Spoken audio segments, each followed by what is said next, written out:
Madame, monsieur, bonjour. Bonjour à tous. C'est la revue des grandes unes avec la presse disponible en kiosque ce matin. La nouvelle expression parle des persécutions des avocats. Le barreau exécute donc sa menace. C'est le titre proposé par le journal ce matin. Le journal parle donc de comme convenu à l'occasion de la dernière réunion du Conseil de l'ordre. Les avocats ont mis donc en exécution le mot d'ordre de grève qui demandait que les tribunaux camerounais soient donc boycottés à compter du 30 novembre 2020 malgré des gestes cosmétiques que la justice a concédés. Dans la panique, c'est à découvrir en page 3 du journal ce matin. Le même journal parle également du ministère des enseignements secondaires. Cafouillage au lycée, des CES et des CETIC érigés donc en lycée sans nouveaux dirigeants. Les anciens directeurs sont devenus proviseurs dans le flou. C'est dans le journal en page 2 qui parle également de décentralisation avec le parrainage de la diaspora. Le Red Code veut faire travailler ensemble donc les élus locaux et notamment les élus d'origine camerounaise de France. C'est en page 6. Le même journal s'intéresse également à Marois. On parle bien entendu du ministre de l'administration territoriale qui allait donc battre campagne contre le mouvement 10 millions de nordistes. C'est à lire dans le journal ce matin également. Toujours dans la presse, il y a Vision économique qui parle du programme économique et financier du Cameroun avec des perspectives glorieuses pour 2021. La politique gouvernementale définie par le président de la République pour le prochain exercice budgétaire et présenté donc par le Premier ministre annonce de bonnes perspectives dans tous les secteurs d'activité.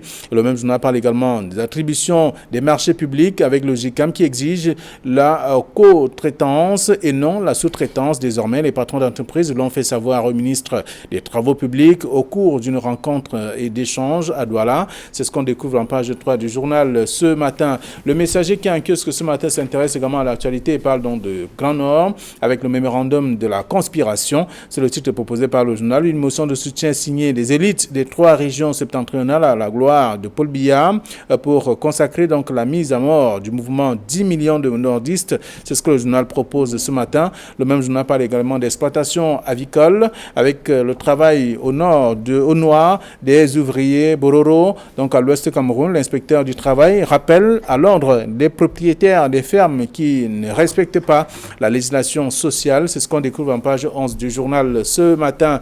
La presse est disponible en kiosque également. Il y a aussi Émergence qui parle de justice ce matin. Tribunal mort. Les avocats ont mis leur menace à exécution. C'est ce qu'on découvre en page 5 du même journal.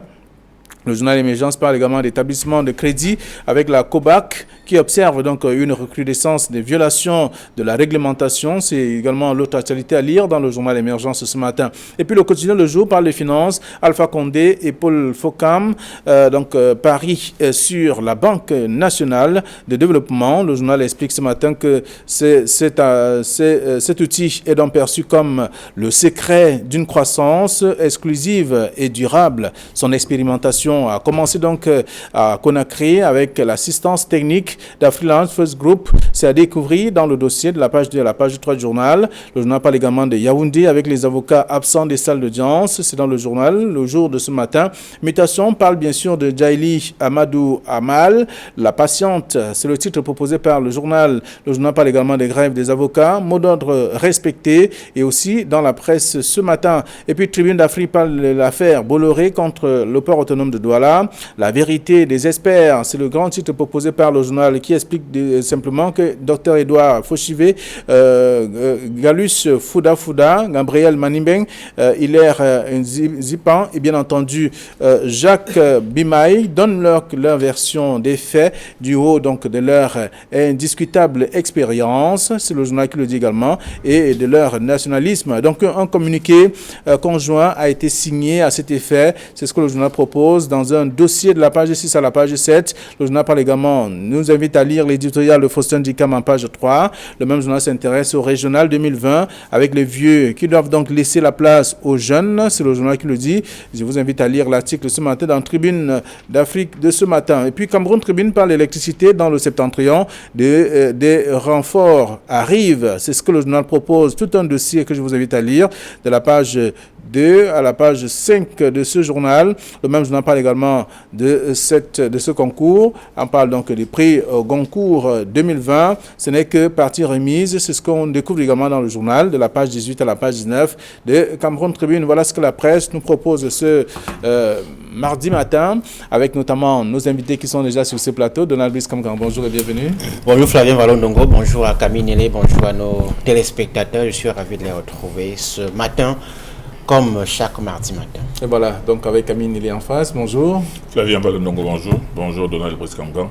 Bonjour téléspectateurs d'Equinox Télévision. Très bien, avec vous, il y a déjà ce sujet qui fait le tour de la presse, le sujet qui parle donc, notamment de persécution, donc les avocats dans la nouvelle expression, le barreau exécute donc sa menace, et il y a Émergence qui parle de justice, tribunal mort, les avocats ont mis leur menace à exécution. On peut découvrir dans la plupart des tabloïds de ce matin, donc avec le quotidien de jour qui parle des avocats absents des salles d'audience.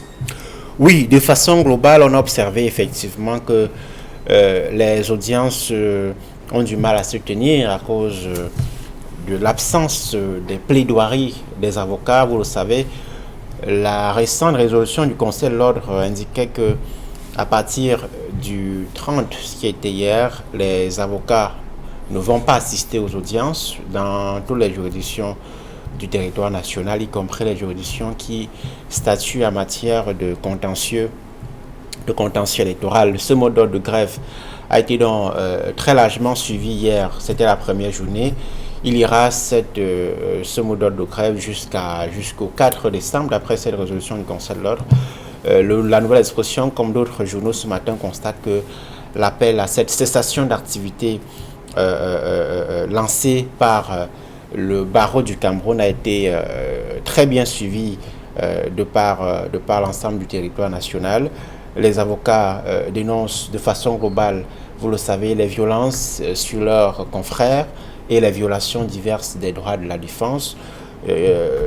Lorsque vous discutez avec les avocats, en tout cas la plupart des acteurs de la justice, ils sont d'accord que ces violations ont atteint un niveau quand même difficilement explicable. On vous arrête et votre avocat n'a pas le droit de vous rencontrer, de vous parler de façon libre, comme le prévoit le Code de procédure pénale.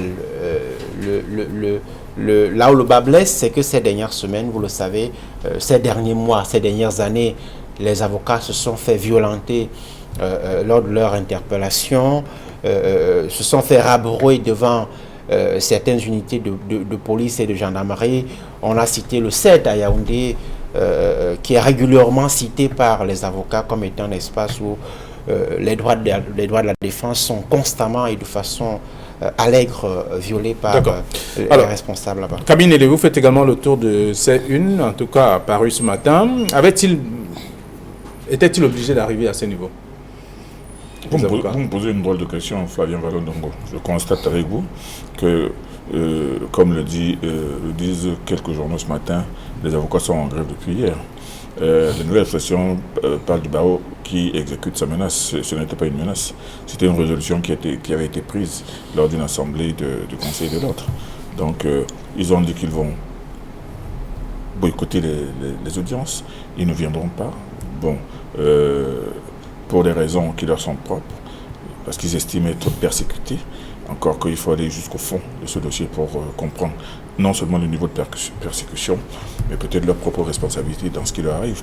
Mais il faut dire que cette décision de ne pas assister au cours n'est pas seulement pour la gloire de ces avocats.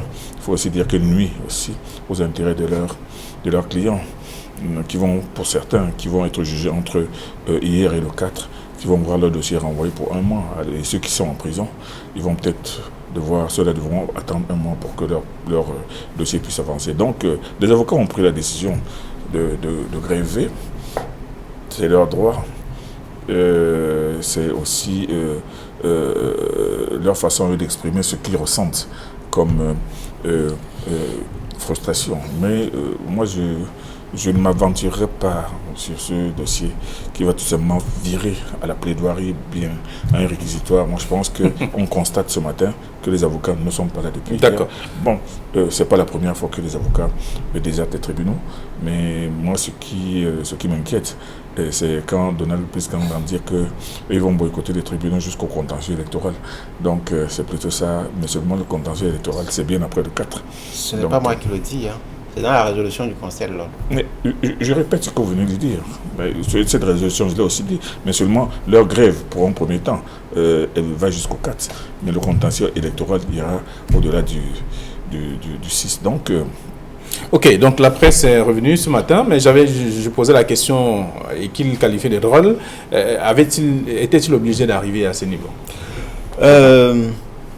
Écoutez, moi j'ai deux principales leçons que je peux tirer de cette cessation d'activité.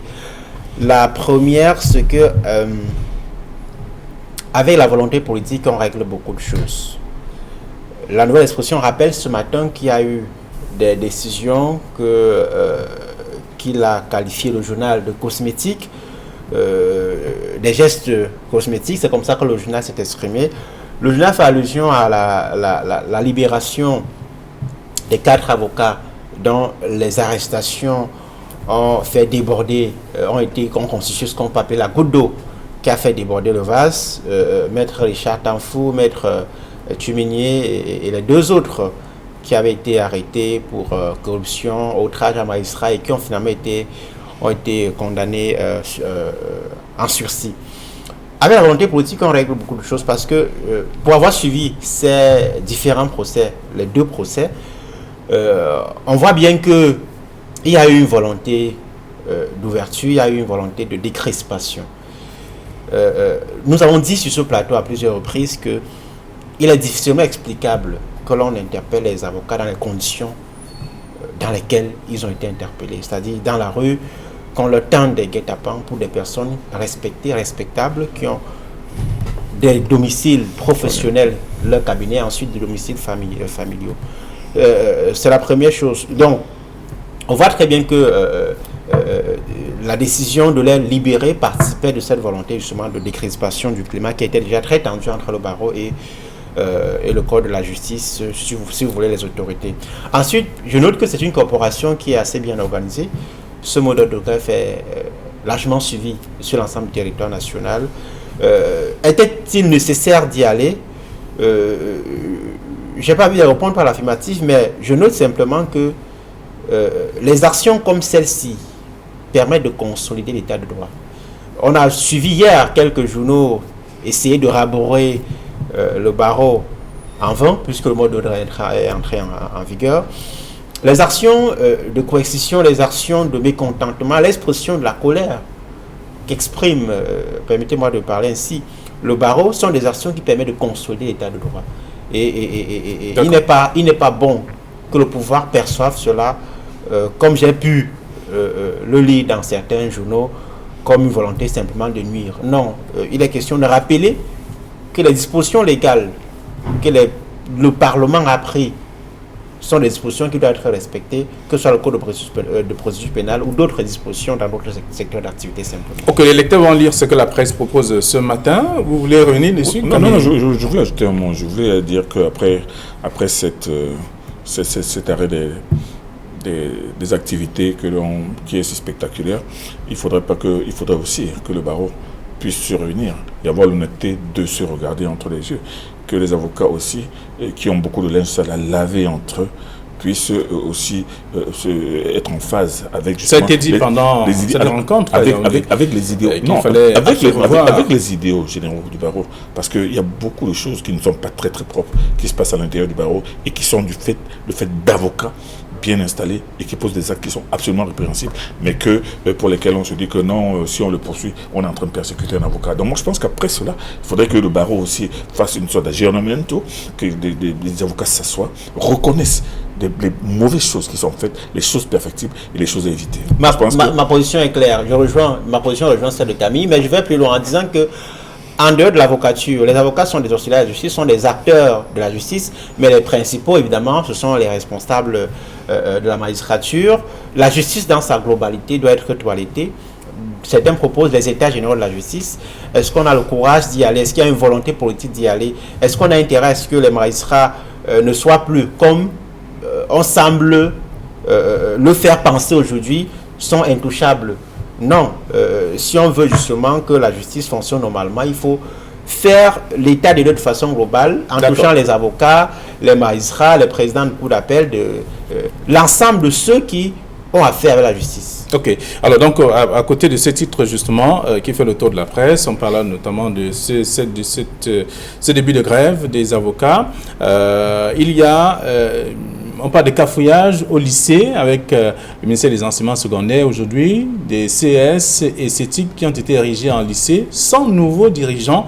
Les anciens directeurs des CES, les anciens directeurs des CETIC sont désormais des proviseurs puisque leurs établissements, ces différents établissements ont été érigés en lycée. Cette année particulière, mon cher Flavien, dans beaucoup de lycées, beaucoup de collèges d'enseignement secondaire, les CS comme on les appelle, il n'y a pas eu de nomination ou de mutation.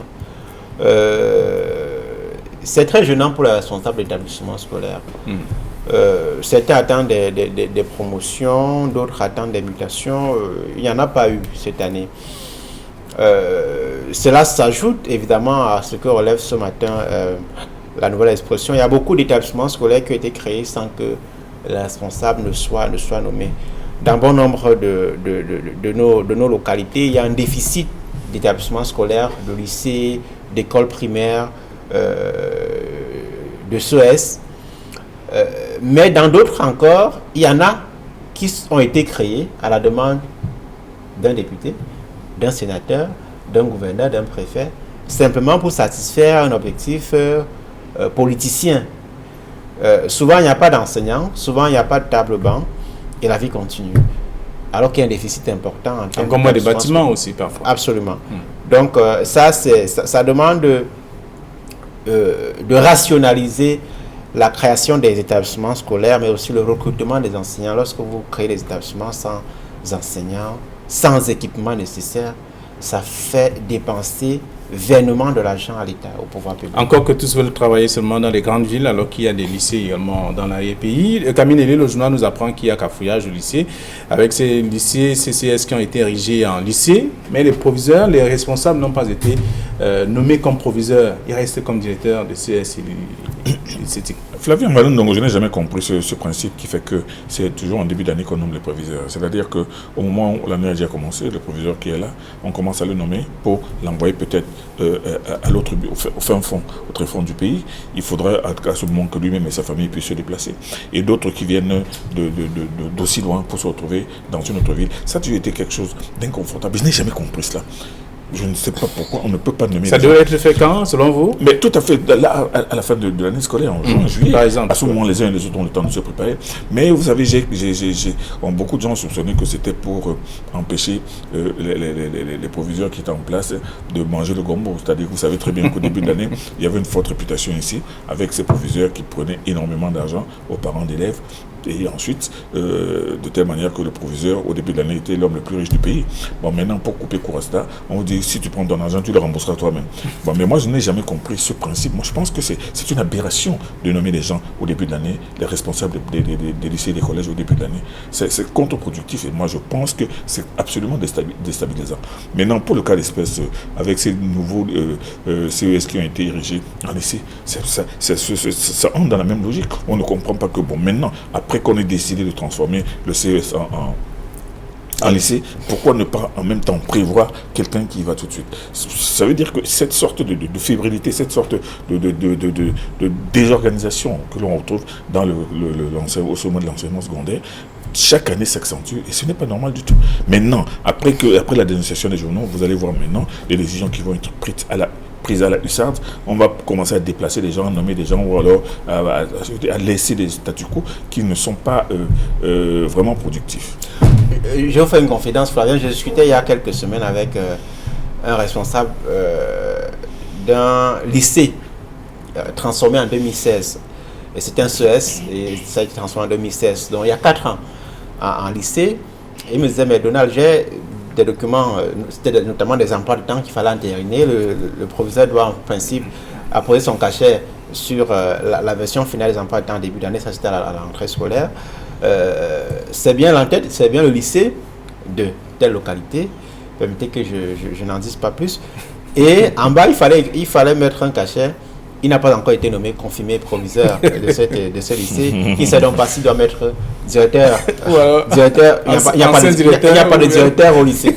Il ne savait pas s'il va mettre directeur ou alors mettre proviseur. S'il met proviseur, qui vous a nommé proviseur? Donc il était assez embarrassé. Donc des situations comme ça, il y en a sur l'ensemble du territoire et c'est un cafouillage incroyable. On peut comprendre que si on transforme un lycée, un CES en lycée, il y a 3 mois de la rentrée, que les procédures administratives ne soient pas encore complètement enclenchées pour permettre de régulariser tout cela, mais après 4 ans quand même de transformation d'un CES en lycée, il est inconcevable qu'on vive ce genre d'incongruité. On a peut-être vécu aussi une autre affaire qui a fait grand bruit après plusieurs années, un lycée qui a été créé mais qui n'a jamais existé, le lycée d'Mbopi par exemple. Tout à fait. On a affecté les proviseurs, on a affecté les enseignants, mais depuis quelque temps on ne parle plus de ces lycées. On a même mobilisé des fonds. Non, vous savez, le site a été retenu, un site qui abrite maintenant des agences de voyage et des domiciles privés et autres, donc on comprend bien que ça c'est pas nouveau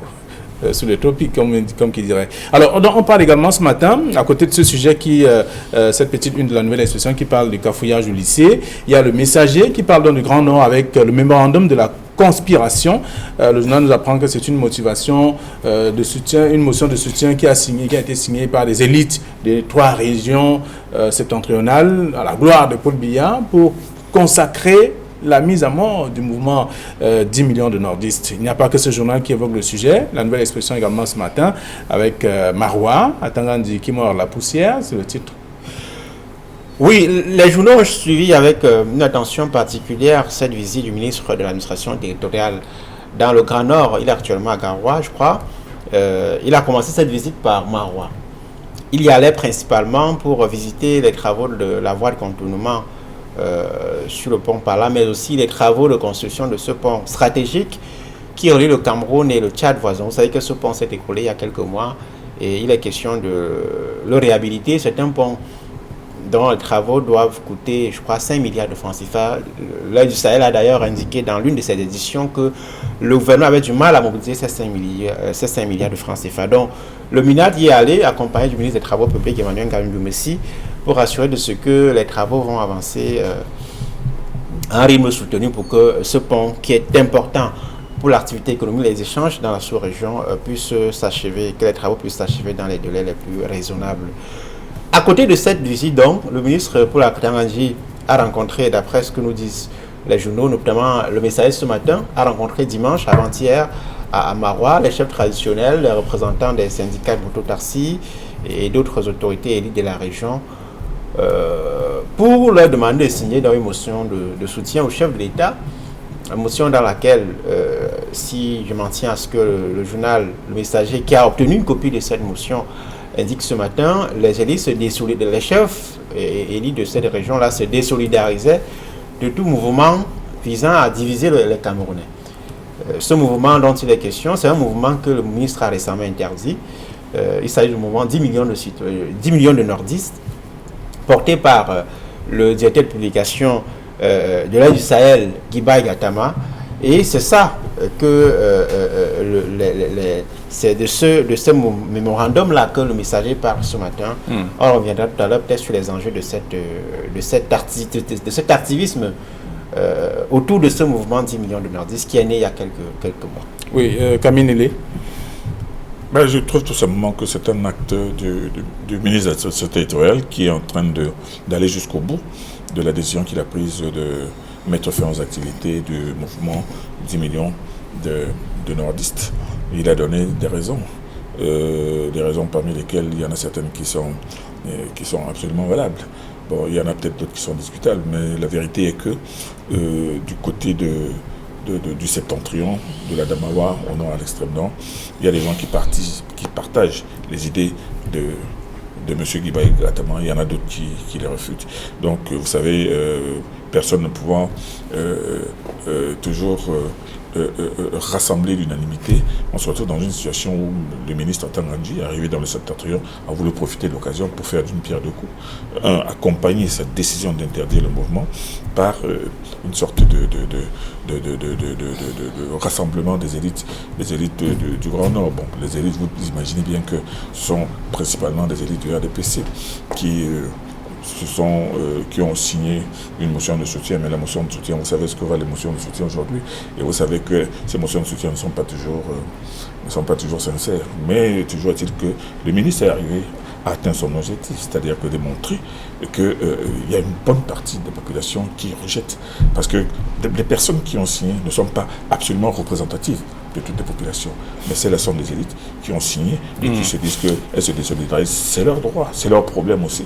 Mais toujours est-il que c'est une action politique, que ce soit l'interdiction, qui a été d'abord une décision administrative, maintenant en réalité qui avait un prétexte politique. Et maintenant, on se retrouve maintenant avec cette motion de soutien qui, elle est une action politique. Nous sommes là en pleine politique politicienne.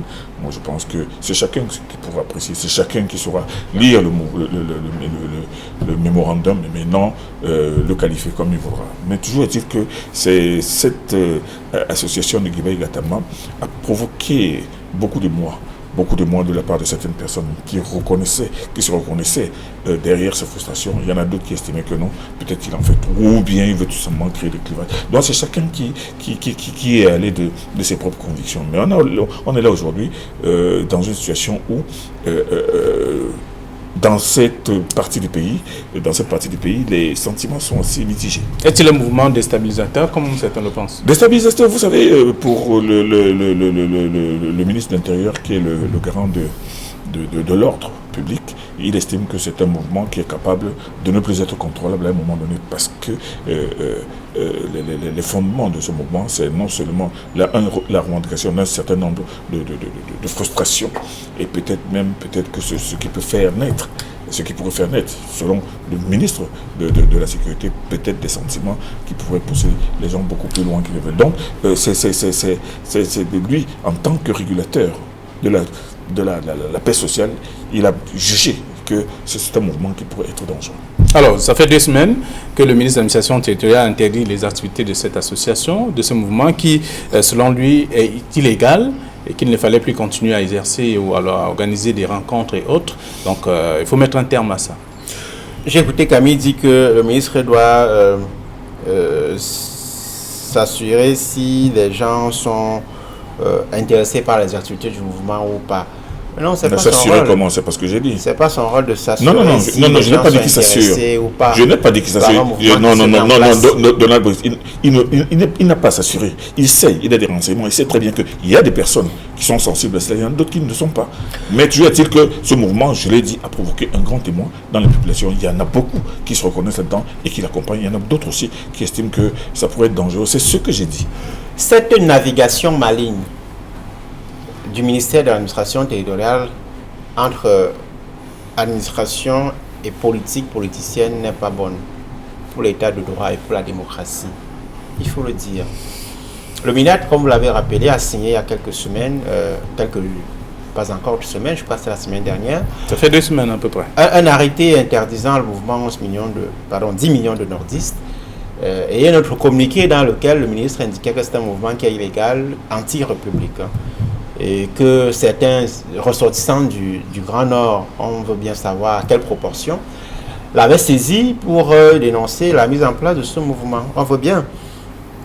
Mais chacun peut constater que après avoir signé ces 2 actes administratifs, arrêtés et communiqués, le ministre s'est déplacé. Il signait en tant qu'acteur de l'administration. L'administration est censée être neutre. Les gens l'oublient souvent. Au Cameroun, on n'a pas l'impression que les gens s'accommodent eux-mêmes des acteurs administratifs qui ont des partis pris, parfois de façon très flagrante. L'administration est censée être neutre. Donc, il signe ces actes administratifs et quelques semaines après, il s'en va pour une action purement politique, comme a su le rappeler tout à l'heure Camille, purement politique pour faire signer des mémorandums, des motions de soutien à des autorités administratives qui ont tout à fait le droit. Et les garants de la sécurité également. Oh, je ne sais pas si c'est je sais pas si l'ordre public était menacé dans ce cas-ci, mais je constate qu'il est difficile que le MINAD prenne un tel arrêté pour interdire le collectif des patriotes pour la souveraineté du Cameroun, je dis n'importe quoi, qu'un arrêté de ce type-là soit pris pour interdire le mouvement des biaïstes, je dis n'importe quoi. Donc, à partir de ce moment-là, il est difficile de donner du crédit à une administration qui a, depuis longtemps, montré qu'elle est au service, non pas de la société, mais d'un régime et de ses acteurs. Alors, nous sortons de l'émission Camille. Je voulais juste ajouter un mot. Je voulais juste ajouter un peu que la préoccupation du ministre, c'est peut-être d'éviter que prolifère ce genre d'organisation, parce qu'avec 10 millions de nardistes, on allait se retrouver avec 3 millions de Sawa, on allait se retrouver avec 15 millions de Banen, on allait se retrouver avec 500 000. D'accord, c'est pour étouffer tout et même, comme on avait, il y a quelqu'un. Il y en a, les mouvements régionaux ne sont pas nos. J'ai vu dans un journal. Le lac pour l'ouest et Singapour, le grand centre. J'ai vu 30 millions de pygmées, c'est-à-dire que tout ça, c'est des microstructures qui peuvent tout simplement fragiliser uniquement. Merci à vous, cher monsieur. La presse, c'est ça qu'il est question. D'accord, vous aurez à lire la presse si vous faites un tour en kiosque ce matin. Merci, bonne journée à vous. À demain, 9h20 sur Equinox.